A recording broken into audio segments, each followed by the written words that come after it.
My name is Jake. Welcome to the channel. I live in Austin, Texas with my wife. We just had a brand new baby boy who is now 5 months old. We're in our mid-30s. I'm 35 years old. My wife is 35. We're looking to retire in the next 4 years. We're looking to retire off of our dividend growth portfolio by the age of 39. We're not looking to just retire and live on the beach, but rather we follow the movement here, the FIRE movement, which is financial independence and retire early. My wife and I, we invest into real estate, we have day jobs, and we invest over 70% of our take-home pay into our dividend growth portfolio. For those of you that are longtime followers of the channel, you'll probably notice right off the bat that the portfolio value is much higher today than it was a couple of weeks ago. And that has to do with a lot of things that we're going to talk about in this video and why I'm doubling down here on M1 Finance and transitioning out of other brokerages and just focusing on M1 Finance. A year ago, I shared an entire video in detail on our plans to retire early off of our dividend growth portfolio. In that video, I talked about inflation-adjusted returns, how to calculate your future returns based off of inflation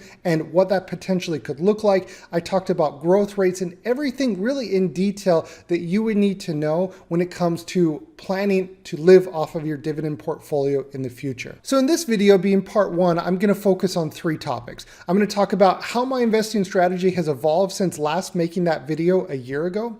Second, we're going to talk about why I'm investing $2 million in M1 Finance and not breaking that up into different brokerages. And then third, I'm going to walk through the steps of how I transfer my Vanguard account into M1 Finance and walk everybody through what that process looks like. And then in the second video in part 2, we're going to do a deep dive into my portfolio and I'm going to break down each individual holding and what the target allocation or the target weighting will be, including the dollar amounts associated with it. Then we're going to talk about dividend tax optimization and then future projected portfolio growth over time. That's all going to be in next week's video in part 2. In life, we're taught to go to school and get a job and be normal. Growing up, I was part of this so-called normal, and I bought into the idea of working until I was 65. It wasn't until I started thinking differently that I noticed that society's normal doesn't have to necessarily be my reality. By thinking and acting differently, I learned that I could buy my freedom and define my own normal. The red pill to me is a kind of a symbolic taking up of the torch of trying to understand and to, in a way, there's an idealism to it, you know? It's almost like, to me, the red pill represents the best of who we can possibly be to ourselves and to other people, to all sentient beings, to nature, everything. If you're watching this video, you're probably someone that is different. You're different from the norm, you think differently, and you're probably someone that would take the red pill over the blue pill because you don't want to be complacent, you don't want to just go with the norm. If you watched my last video a year ago, you know that our time horizon of 10 years has shifted. We now have 4 years left before we plan on reaching our goal of financial independence. With a 10-year time horizon, you're going to be investing differently than with a 5 or a 4-year time horizon. Our goal a year ago was to have an average dividend portfolio yield of 3.5%. Today, our portfolio yield is targeted at 5%. We're looking to achieve a 5% current dividend yield, and with a $2 million portfolio, that would generate $100,000 in passive income every single year. And the magical thing about dividend investing is every single year that will compound and continue to grow. When it comes to the actual portfolio, as mentioned, we'll dive into the numbers and the individual holdings in next week's video. Our original plan was to diversify with different brokerages and manage the weighted average yield of the 3.5%. The original goal was to manage that over different brokerages. The problem with that was it was unnecessarily complicating our approach to living off of our dividend growth portfolio. I noticed that every brokerage had its pros and cons. We were looking at brokerages, for example, we had an account with Vanguard, account with M1 Finance. I was considering also, expanding my portfolio into my TD Ameritrade account. And I noticed with having all of these different brokerages with their pros and cons, I saw the need to declutter my life. With the idea of decluttering and simplifying our life, we decided to focus on one brokerage in M1 Finance. M1 Finance has become really a one-stop shop for my wife and I when it comes to our investment goals. We have everything in one portfolio and everything that we would need, and really focusing on simplifying how we automate our investing. And also the simplicity in managing our portfolio target weighting and our target portfolio yield and growth rates. This is absolutely huge. I was trying to do this with spreadsheets and average this out with different brokerages in Excel, and it just became a little bit cumbersome and a little bit, just excessive. When you learn about the FIRE movement, financial independence from retire early, here on the internet, on YouTube and blogs, whatever, or you talk to somebody that maybe experienced it themselves, a lot of people don't talk about the real life, situations that you run into once you quit your job. When you quit your job, there's a lot of things that you don't have access to anymore when it comes to getting access to credit. For example, trying to get a mortgage. If you quit your job, it becomes incredibly difficult to obtain a mortgage. And so being able to leverage your portfolio becomes ever more important. One of the main reasons we decided to focus on M1 Finance is because of the feature M1 Borrow, where we could leverage our portfolio and access or tap into the equity that we have in our portfolio to make larger purchases. For example, if we wanted to purchase land, or if we wanted to build a house or build a shop or buy something on credit or leverage our portfolio, simply getting access to credit is so important that you don't really think about when you're on this path to financial independence. When you have a job, you can go get a mortgage, you can get a second mortgage on a house, etc. But nobody really talks about accessing credit and ways to access credit when you quit your job. And with M1 Borrow, this is one of the easiest solutions to this problem that we would face in our particular situation once we quit our jobs and we needed access to credit. M1 Borrow really is a game changer for us because we're not really going to be able to get a mortgage for a house or for land, because part of the underwriting process of obtaining a mortgage is verification of income. And in my experience, it'd be very difficult to obtain a mortgage without a job. So let me give you an example. When my wife and I retire in 4 years, we plan to move to Germany. My wife is from Northern Germany. We're going to live in Germany for about a year, and then we're planning to come back to the States, and we're not going to be moving back to Austin. And so we're going to have this large $2 million portfolio, but we're not going to have land or we're not going to have purchased a house because we want to be flexible. If we want to live longer in Germany, great. Or if we want to move to Panama, for example, we really value the flexibility of being financially independent and not really restricted to one location. Having that access to credit is so valuable, so important to us, because if we wanted to, for example, go up to Montana and buy land in Montana and build a house, I don't want to have to sell out of our holdings to fund that investment. By leveraging M1 Finance, we can tap into the equity of our portfolio. Instead of paying a mortgage, we could then pay down our M1 Borrow balance. That's essentially what we're thinking in terms of the flexibility and being able to tap into the equity that we have in our portfolio. I really like to get a good deal. I don't like to overpay for something. It's like when I go to the grocery store, I don't want to pay more for a box of Kellogg's cereal at one grocery store than another grocery store.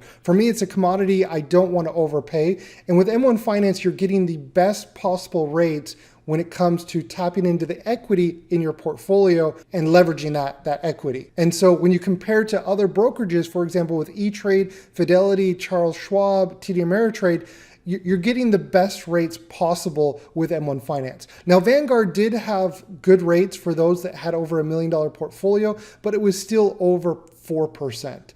And so M1 Finance, from the research that I've done, is by far the best when it comes to tapping into the equity of your portfolio to make a large purchase. Now, M1 Borrow may not be such a big deal for everybody, but for my wife and I, in our particular situation, this is really a game changer, and it is so important. And M1 Borrow separates M1 Finance from every other brokerage out there, given our unique situation. I know there's a lot of you watching this video that maybe are in a similar situation.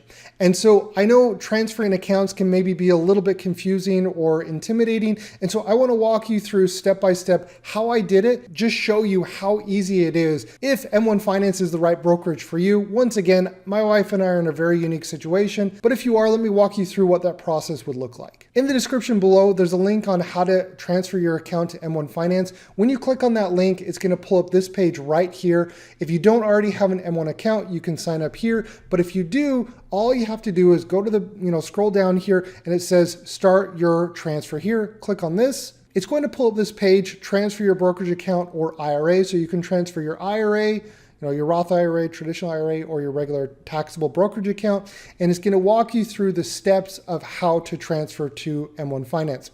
Now, do keep in mind some accounts or some brokerages do charge a fee to transfer partial or full account transfers to another account, to another brokerage. For example, Vanguard did not charge me anything. Vanguard is one of the few brokerages out there that does not charge for a transfer out. I don't know of any brokerage that charges for a transfer in, but for a transfer out, quite a few do. For example, with Robinhood, if you want to transfer out of Robinhood, they do charge a $75 fee. This is not M1 Finance. This is Robinhood, which charges the fee. So if you are transferring from another brokerage like E-Trade or Fidelity, etc., you might want to check with your brokerage and see if they have a fee that they charge to transfer your account to another brokerage. When you're filling out this form, it's very simple. You pick which account you're transferring from. So for example, in my case, I was picking Vanguard.